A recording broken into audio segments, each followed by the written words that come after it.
you all for joining us across the country. Good show tonight. Thank you all. I always tell them, you know, we'll take a spontaneous standing ovation or one that's rehearsed. Boy, did we rehearse it tonight, huh? We have a fellow with us tonight, a gentleman with us who I don't think does an awful lot of television in the United States. His name is Elvis Costello. He's here with the attractions tonight. That one is spontaneous. This man at one time was a computer programmer, and he's here tonight to talk about being one of New Wave Rock's, which is hard to say, New Wave Rock's biggest performers. Why he changed careers, I mean, let's face it, you don't make an awful lot programming computers or computerizing programs. And he'll perform a number of his characteristic musical selections for us on the Old Tomorrow Show tonight. All right. Donald Weilman is here. The Reverend Weilman has been here before. He is the head of a new organization called the Coalition for Better Television. He will talk about how he and his people intend to clean up American television starting right here, right now. And motion picture director Frank Capra is here tonight. He, too, has been here before, and he and I have somewhat of a relationship that stretches back over the years. He'll talk about a number of his biggest hits, including Mr. Smith Goes to Washington, Mr. Deeds Goes to Town, State of the Union. The patriotism concept that is so evident in many of Mr. Capra's motion pictures is something he'll talk about along with the discussion of his own roots in the film industry here in the United States, stretching all the way back to the early 1900s in San Francisco, California. Do you ever sit and watch television and really listen to what people are saying? I mean, really pay attention to what people are communicating in terms of ideas? Case in point, this morning I'm watching the Today Show, which I catch most mornings, and they have a woman doctor on there who was talking about this toxic shock syndrome, which was in the news 4, 5, 6 months ago, where women were coming down sick and in some cases dying because they were using a certain brand of tampon. So they had a conversation going about what has been done and is the product off the market, et cetera, et cetera, et cetera. And finally, Jessica Savage, who's a dear friend, asked this woman doctor, she said, now, how safe are tampons? Now listen to this one. The doctor, quote, a woman is safer wearing a tampon than she is driving a car, end of quote.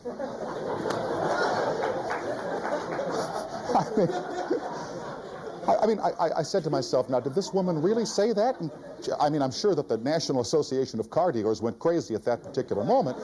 And I began to wonder that if you were driving one while wearing the other, would you be in a lot of trouble? I mean, but you got to sometimes really pay attention to what is being said and then ask yourself the question, you wonder what goes through their minds, right? We'll be right back with the Reverend Donald Weilman and make a start toward, are you yawning? Oh, make a start toward cleaning up television, and it couldn't happen a second too soon right after these announcements. Thank you all for being here, and thank you all for being there. Donald Weilman is one of the founders of the Coalition for Better Television. He's a man with strong views when it comes to the appearance of gratuitous sex and violence on TV. Mr. Weilman, who is the head of the National Federation for Decency, believes that many television programs are undermining root values in this country. He is advocating a one-year voluntary boycott against sponsors of offending television programs, and we will talk about that tonight. Would you please welcome Mr. Donald Weilman. Donald? The last time that you were here, this goes back, I think, 3 or 4 years, we talked about an organization called the National Federation for Decency. Yes, sir. And its efforts to organize boycotts against sponsors of possibly offensive programs. Yes. What is different between this Citizens Coalition and the National Federation for Decency? The Coalition for Better Television is a true coalition of many organizations. We do not have an office or a staff or anything of that nature. It's not another organization per se. Mm-hmm. It's simply a coming together, a mutual sharing of concern regarding television, a combining of efforts. Really, what you have is a larger base to work from. Mm-hmm. Was there a time when you and your family were sitting watching television and you saw one thing, one incident, one program, one flash of nudity, one piece of profanity that made you say, I've got to do something about this? What was it? It was during the Christmas holidays of '76, and children were home from school, and we sat down as a family to watch television, something that we rarely did. And as a family. And we turned it on at 7 o'clock Eastern, which is prime time. And we got into a program that had some pretty explicit sex, and obviously, as with most sex on television, it was not between husband and wife. So I asked the children to change the channels, and we got on to another channel, and there was some pretty tough language, some vulgar language being used. And we don't use that kind of language at home, and we try to teach our children not to too. And so I asked the children to change to the other network. Yeah. And we got involved. Running out of networks pretty fast here, aren't we got one left, 2 down, 1 to go. Yes, yeah, right. And on the other network, we got involved in a mystery that was had all the appearance of being a pretty good program. And we stayed with it 2 or 3 minutes, I guess. And then all of a sudden, the scene changed. No warning, nothing of that nature. And one man had another man tied down, and he was working him over with a hammer. And, you know, so... Must have been movie night at the Wildman house that night, yeah. That night, I said for the first time, turn it off. If people are warned in advance that something's coming that requires parental discretion, doesn't that put the responsibility on the parents, on the viewers? We've always stated, Tom, that it is a shared responsibility, that parents certainly have a responsibility. But parents, and that has to be shared with the network. It has to be, or the broadcasting station, as the case may be with the deer hunter. Mr. Weilman, we've had you on this show before, and tonight and probably will again. You are a responsible, intelligent man who is approaching something that you perceive as a problem that needs some attention. Thank you. But there are some people out there who become fanatical when they hear guys like you talking about the Lord and propriety and sin, who they all of a sudden start making things into something that they're not. And I think that's something that you might want to pay some attention to. Fanatics who will say, oh, Donald Weilman says all these programs with all this sex, and they'll see one little thing, and they may start not buying things for no reason at all. And there are many people like that. Tom, we have to be very careful. And we have a monitoring program, as you're well aware of. We involve hundreds of people. We have to be very careful that what we say is accurate. If we are inaccurate, obviously we're going to be called on the carpet. And the public, then the people who share our concern, will no longer trust us. So I think that, too, we have been stereotyped as being radical and fanatical and everything that you've said. If we are that kind of a person, if what we seek is that kind of movement, I think that truth will ultimately come to the surface, and the public won't buy that. You know that. What kinds of things are people asked to look for in these monitoring reports?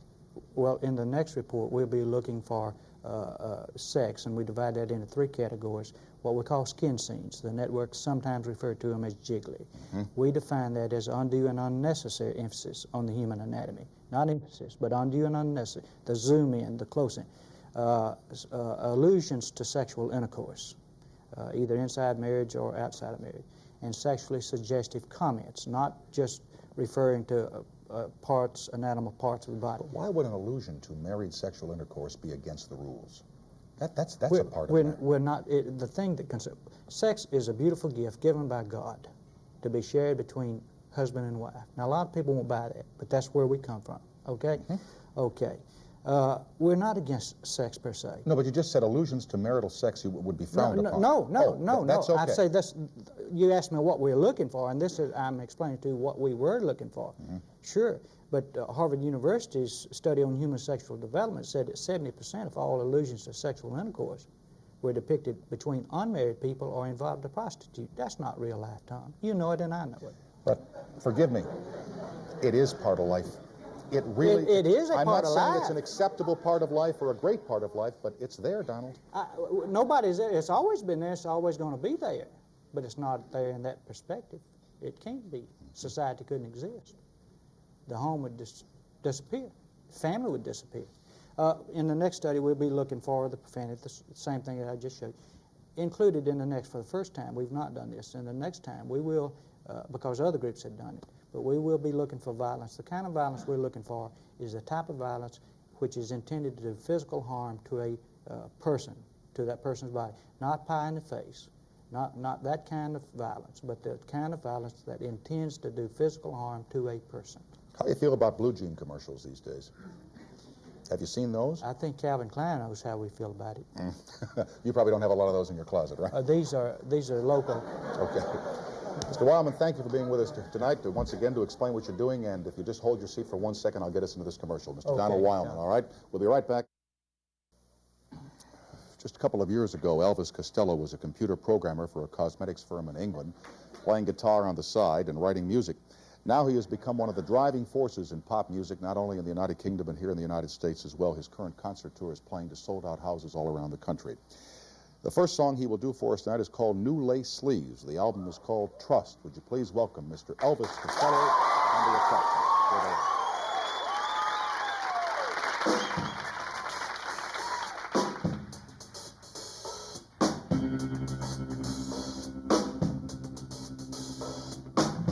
Bad lovers face to face in the morning with shy apologies and polite regrets. Slow dances who left no one enough. Average glances and indiscreet yawning. Good manners and bad breath can get you nowhere. Even presidents say these people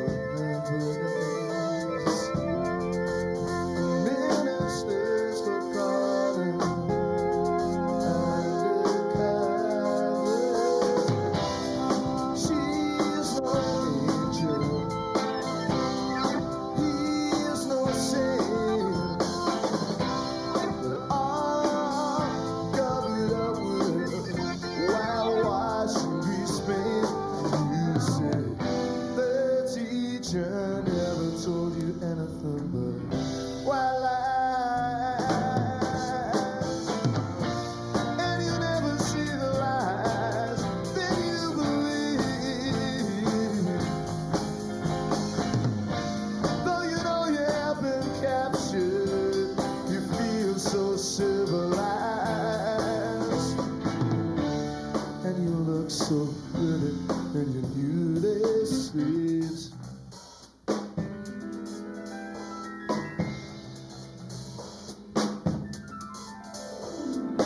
Salty lips are the social life, sisters with her continental fingers that have never seen work in blisters.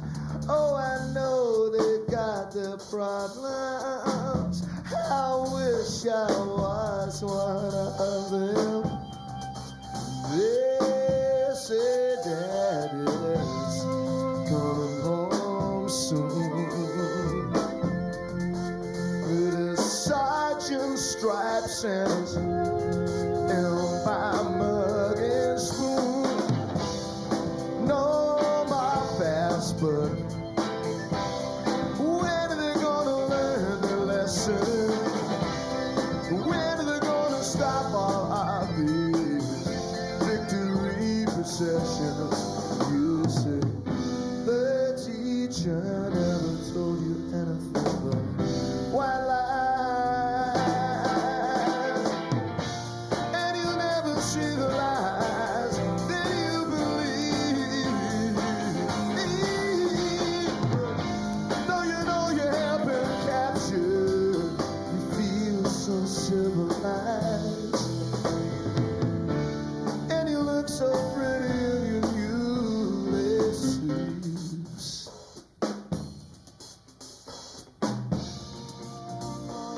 Look so pretty in your new lace sleeves. You look so pretty in your new lace sleeves. You look so pretty in your new lace sleeves.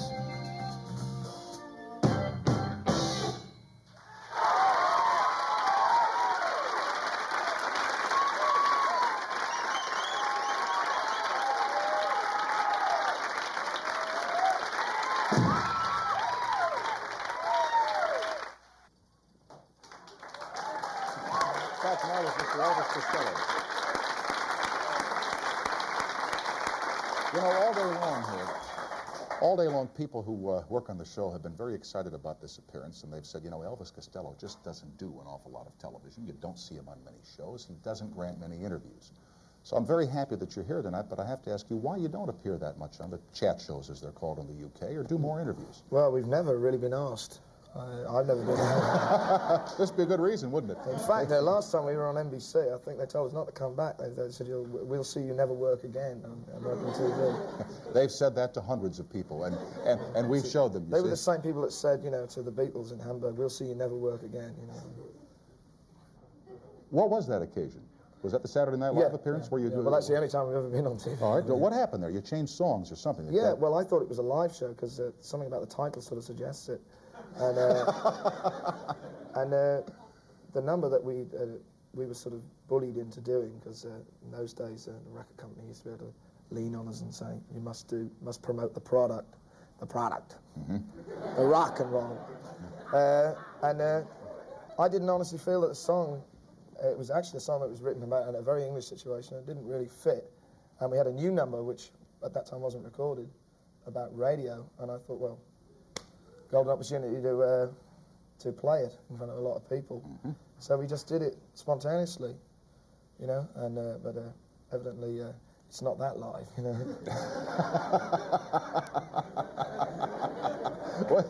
What you're saying is they kind of expected one song and they heard another and somebody got a little bit upset. Things, and they didn't have any camera cues, which I suppose from a professional point of view isn't very good, but from a live TV point of view, I would have thought it was great.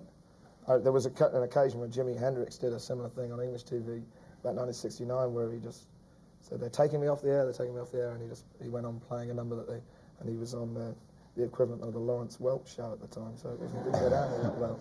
The song that you had been asked to play, and you said something about the record company wanted that particular product promoted. Yeah. Do you kind of rebel against that if they say, hey, listen, we want you to do this song because this is the one we've got the money on? Well, that's before that we sort of persuaded them that isn't the way that we work. It had a little gentle persuasion, and we've got much better understanding on those matters now. Mm-hmm. You have been described by people who have written of you as being an angry man. Have you worked... Oh, well, you can see that. It goes across the way. Well, we don't see it now as we might have seen it at one time. But have you worked that out pretty much? Have you learned to kind of channel your energies and not get angry at situations? Yeah, people? to be really straight about it, I suppose some of the time it was nerves that tends to make you more aggressive. Other times it was righteous, particularly when we first came here and we might have just landed from Mars or something, the way people looked at us. So we were genuinely trying to put it over forcefully, and the complacency that was in music at that time, which is not to say that it's got any better. Mm-hmm. It's not getting any better at all. But that was just the way we felt at that time. And as we've gone on about, well, what is it? It seems like years. I just want to present a wider picture now. So inevitably you get some people going and say you sold out and you've gone mellow. God knows. And I don't think that at all. I'm just trying to present a more complete picture because you have 20 years to write your first album and you have 6 months to write your second one, So I just want to present a more complete picture of a person. So the first thing is all that stuff that's been building up for all those years. I guess what I'm asking, Mr. Costello, is if in the years that you've now been in the business as a big star, you've learned to accept certain situations and get along with certain kinds of individuals who may want to put an arm on you because of your talent and popularity. I don't pay any attention. I mean, whether you've just matured with those situations. What a horrible word that is. Mature. No, I don't think I'm not in the business to mature. I don't think. It makes it sound like sort of cheese or something, doesn't it? Well, I was kind of thinking of fine wines, but if you... Oh, well, you're such a flatterer. Yeah. I found it gets me everywhere, Elvis, I'll tell you. Well, fine wine generally does. Yeah. When you were a computer programmer, were you... I was actually a computer operator. You weren't... Then you didn't put programs into the computer, or did you do that? No, I was just a button pusher and a card the reason shuffler. I ask is, I don't know... Very good. You want to see a few cards? No. Have you got cards? No.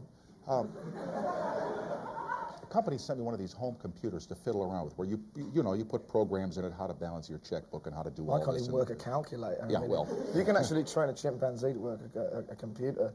It's really overblown job. I mean, I know it's very complex in the programming side, and that's why I gave it up. It just happened to coincide with getting a record contract. They were trying to, this thing of being a computer programmer is just nonsense. I did it for about 20 minutes. And it interfered with the fact that while I was actually being paid for working a computer and writing songs at the same time, when I had to actually think to do programming, then it interfered with me reading magazines. And Was it frustrating for you when you were working in that job with computers and writing songs and playing your guitar as an avocation? Oh, I mean, yeah. what were the frustrations that you had saying, I've got some talent, I've got something to offer, why am I sitting frustrating, here on and this it's, keyboard? I mean, it's exactly the same thing. It's all very well for me to sit here and be smug about it, because I've got a record contract now and I can put out records, and if I don't, then I suppose they send the boys around or something. I don't know what happens. But yeah, sure it was. I mean, I was turned down by every record company in England, including the company that I'm signed with in America and the company I'm signed with in England. Mm-hmm. It was obviously I just didn't present myself. Probably due to the fact that I'm a big fan of the those old films where they go in and say, "Have I got a song for you?" And I actually tried that. I thought I genuinely believed you could do that and go in. And I used to make these embarrassing executives sit down, and I get a guitar and say, "Well, what do you think of this song actually?" and play it to them. And they were used to getting demo tapes, and then they could put these polite slips in the mail, and most of them, they were signed by a secretary. They probably never even listened. They have people that listen to them.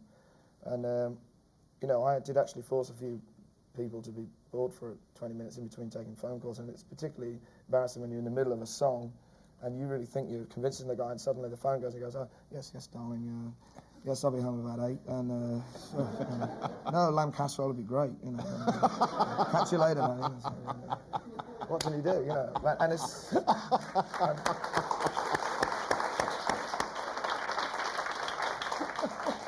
I know, there's still lots of people that are doing that, so they're not going to find it funny. The people that watching this that are in that same situation are not going to find it funny, and people come up and ask me whether, have you got any tips, and there ain't any. You just keep knocking on the door until they answer, Does that happen to you? Young people would write you letters and say, "Hey, I want to do this." I get people coming up and giving me tapes and stuff, and seeing whether I can do something, and there isn't really anything I'm going to do. I don't have any more clout with the record company, I mean, they think I'm one brick short of a load, I'm sure what I say, it doesn't really carry much weight with people because they're businessmen, and they've got to discover it for themselves. Curiously, the ambitious young people who want to enter the industry, whether it be yours or mine, think that people who do it as we do have got jobs to offer or have some clout with the management that we can simply make a call and say, "Hey, I met somebody in the street today, you ought to hire him." I don't have that. You don't have that. We don't have jobs to offer people. In fact, we have enough trouble keeping these two going. Huh? Well, I don't actually. I don't know.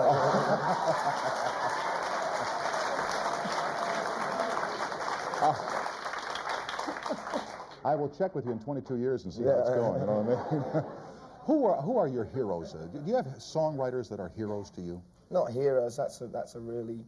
I remember when they did a program. I can't remember what station it was on, called Heroes of Rock and Roll. I mean, that's a contradiction in terms as far as I'm concerned. I've got lots of people I admire, some current people, and probably some people, that you might not expect. I admire people like Cole Porter and Lorenz Hart as lyricists, and I really like Hank Williams. Didn't you put a Gershwin song on one of your albums? No, Rodgers and Hart. Rodgers and Hart song on one of your albums? That's a little bit unusual, a little bit different. Yeah, well, it was a song that I think I liked that song before I could walk, so I think I could work a record player before I could walk. Yeah. Mm-hmm. Mm-hmm. Now I can barely do both at the same time. Not if you chew gum, yeah. What about your dad, jazz musician? Yeah, originally, and then he was a band singer, and he's still a professional musician. He plays more dates a year than I do. He works very hard. He drives up and down, drives himself around England, plays clubs and, social clubs and nightclubs and so forth, and football supporters, soccer supporters clubs and things like that, and he works incredibly hard. Do you love him? Oh, yeah. Do you ever go see him? Yeah, I used to play with him sometimes, really? But I could never get in tune, I hope he's proud of you. Oh, yeah, I mean, I think he is. Well, if he hasn't told me if he hasn't. Okay. No, I'm glad that you go see your pop and that you realize that he works very, very, very hard. Yeah. And it's good. The number you're going to do He was for actually discouraging me to get into this business. Yeah. This number, Watch Your Step, that you're going to do for us after. Is this a warning? Well, I'll leave that up to you. All right. This was very comfortable for me. Thank you very much. I didn't expect it to be, and it was. Don, I just want you to do, because people say to me, if you're him, do the funny legs because of the picture on the first row. You've got to do the funny eyebrows, you know. So. And the James Stewart impression. We'll be right back with Elvis Costello after these announcements. So stay with us. All right. No nonsense.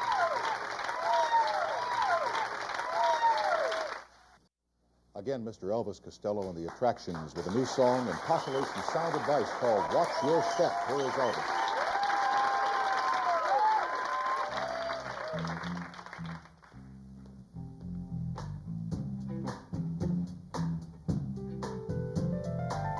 Don't say a word, don't say anything, don't say a word. I'm not even listening. I read in the papers about their escape. They picked 2 bits of kids from a bunch of sour grapes. You better watch your step.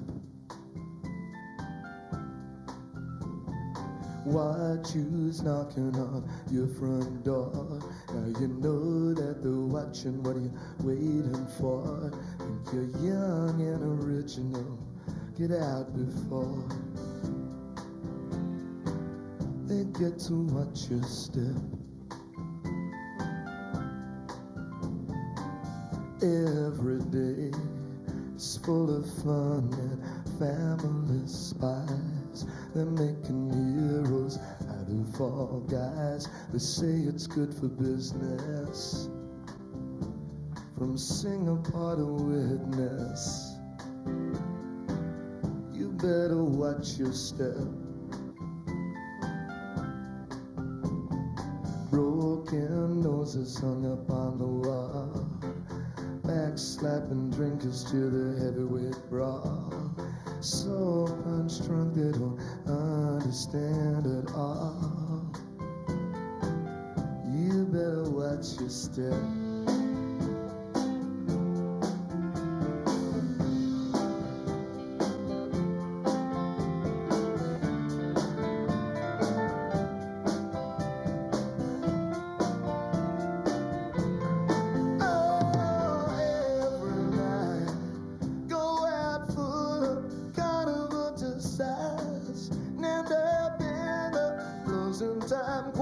When you're drinking down the eau de cologne, when you're spitting out the Kodachrome, you better watch your step. Bye bye, I send you all my regards. You're so tough, you're so hard. Listen to the hammers falling in the breaker's yard. You better watch your step. Watch your step. Watch your step.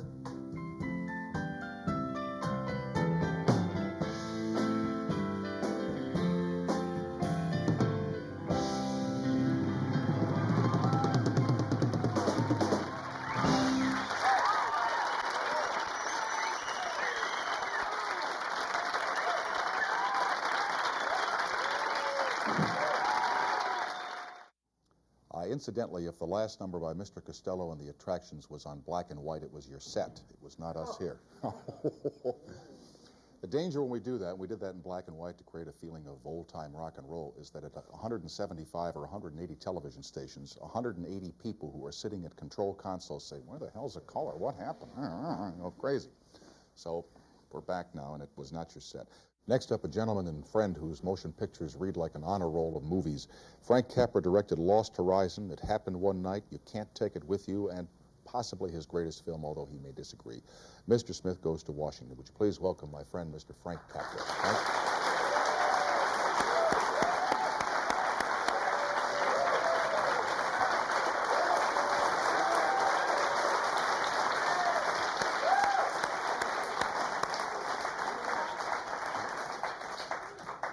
We're in a, yeah, Frank. Well, We're in a patriotic time again, aren't we? With Yes, the, we with are. the people back from Iran, a new yeah, administration in 52, Washington. 52 heroes. You know, we haven't had that for quite a while. We haven't Some had people much to say do. not since Mr. Smith goes to Washington. Well, probably not. Probably not. Really, that's Many people don't know the hullabaloo that you created with that motion picture when it first came out, especially among some politicians who at the time thought they were serving the best interests of the people. Yes, yes. Now, this is a strange thing with this film. We made it. It was an old book that somebody had written, and we got it out of the book, and we got the idea of out of the book. We made this thing, and we then get a notice from the, or a word from the writers in Washington. They'd like to see it. Could they possibly do the premiere? So I thought, boy, I don't know. These guys like to see it. So I said, if the officers see it first, fine. If you don't, so they had 3 officers saw it in New York. They liked it. Said we put it. Okay. So they. Now, before you go ahead, people got to know, for those few who may not have seen it, since audiences have a way of growing up and not seeing things, okay? Because we're going back some years, forgive me, my friend. Yeah. It's about a man who's appointed to fill the term of a dead, expired senator, and he goes to Washington, he discovers some corruption, and the story is built upon the framework of how he resolves the problem. So with that in mind. That's right. Thank you very much You're for that. Kind of dumb to sit here and tell Frank Capra what his movies are about, isn't it?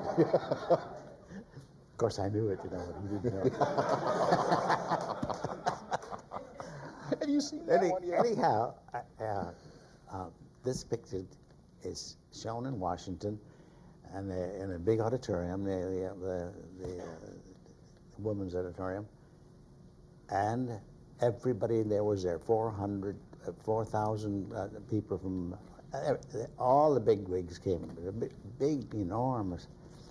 And as the picture played, boy, they start going out, you know, putting thumbs down. Pretty soon, half of the audience is gone before the picture's over with, and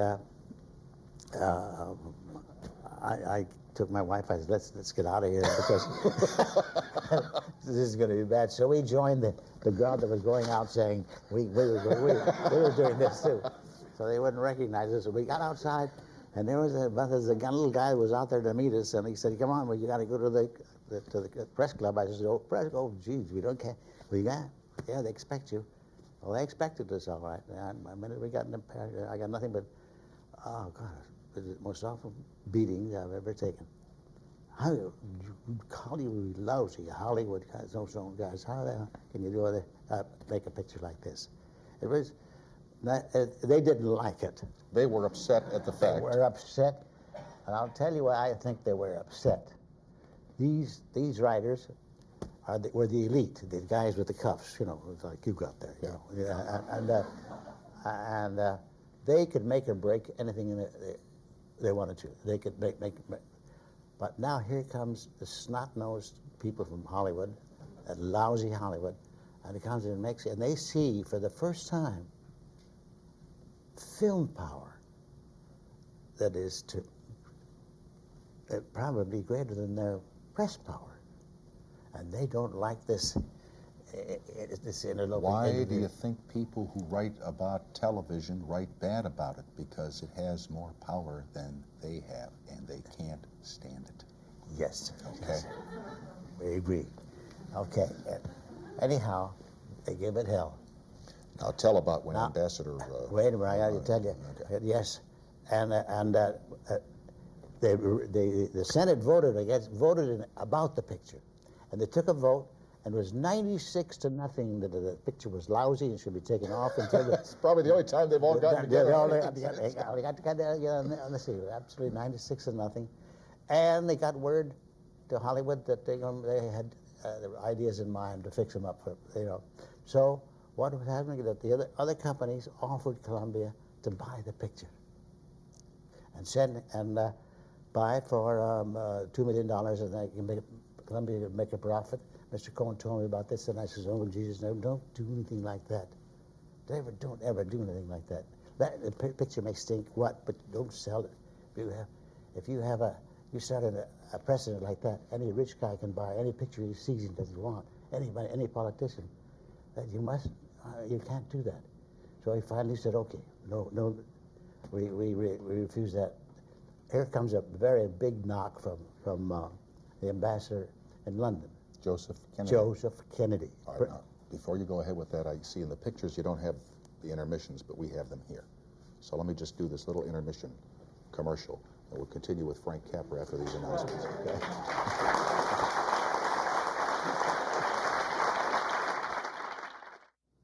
Back with Mr. Frank Capra. So now this picture has created a storm in the Congress, and people have offered to buy it from Mr. Harry Cohn of Columbia. Enter Joseph Kennedy, ambassador to England. Within a big telegram, cablegram, just saw Mr. Smith go to Washington. Please do not play this picture in Europe.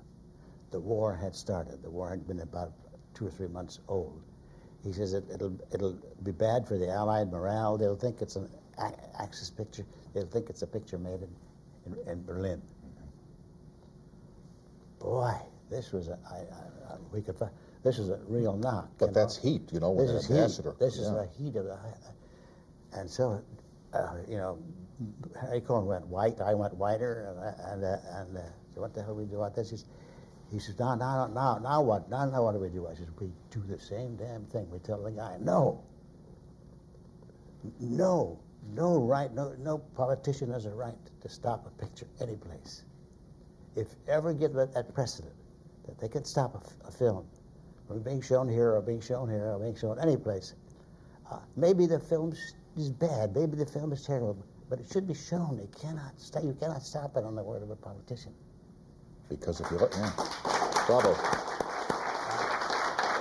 Because you said to Cohn, if you let them stop one picture, they can stop anything that they want. They can stop anything they want. This is a precedent. And I begged him. He says, but this is the ambassador. So I said, I don't give a damn who he is. And maybe the picture is bad.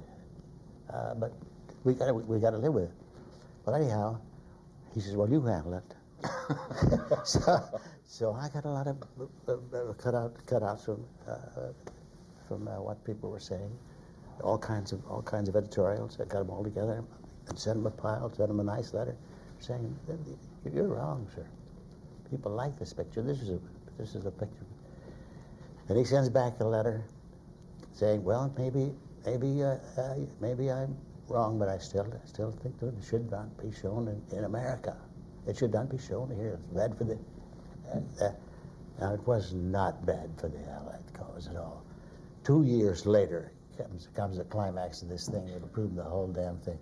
I was in the Army, and my wife sends me a couple of reporters. One of them had the story about Vichy France. When the Germans went to these people of Vichy France that were under their dominations, told them, no more Western pictures at all. Just as the last month, you got 1 month, 30 days. 30 days, after 30 days, all German pictures. So these friendship owners of theaters, another customer says, what do we play? We got 30 days. What do we play? We got 30 days. Invariably, they ask for Mr. Smith Goes to Washington. And one theater in the Vosges Mountains played Mr. Smith Goes to Washington every day of those 30 days. And they came from miles around, same people, to see it and hoop it up and applaud this liberty thing, because they were saying goodbye to liberty. Do you think that we're going to see more pictures that have patriotic themes, like Mr. Smith and Mr. Deeds and others that you've done? Well, I hope so. I'll tell you, because as you can tell... Except I don't want to see 100 pictures on the hostages now. That I don't want to see. But the hostages is a symbol. You could see how people want heroes. How they want to be Americans. They want something to shout about, that they can shout about, and we're ready for it. They're hungry for it. And I think anybody comes along with the kind of a patriotic hero that this guy was, I think they'll accept it very, very... What do you mean, anybody? When do we get started? You know, I can read lines. You can still work a camera. We'll go make one somewhere. That's right. I'm happy you made the trip from California to see me tonight, my friend. You take care of yourself. Best Thank you tomorrow, very much. okay? All right. Thank you, Mr. my Frank best. Capra, thanks for being with us tonight.